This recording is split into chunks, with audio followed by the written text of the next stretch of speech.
ja meil tuleb kehavoor, siis Acrobatic Fitness tuleb ka veel vahele. Ehk siis lisaks sellele vabakavadele, mis juba eelnevalt sai ära tehtud, tulevad kehavoorud ka vahele neil, sest neil on 2 vooru finaalis, mis tuleb mõlemad läbi teha, et saaks lõpliku hindeskoori, punktiskoori siis kohtunikelt, mille alusel neid siis paremusjärjestusse sätestatakse.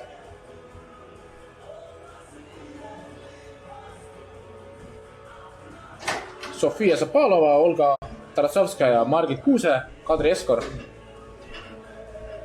4 sportlast. Ja ma olen tagasi. Oi, tere, Ats.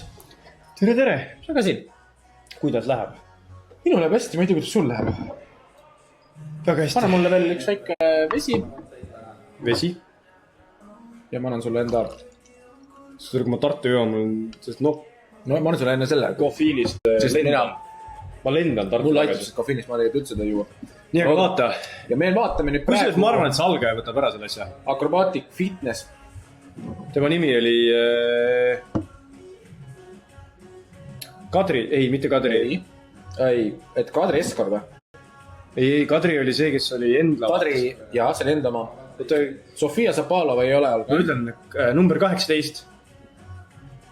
Olga Popoviel, vaata, see, kes võitis algajatel. Või no oli üks oma kategoorias, vaata.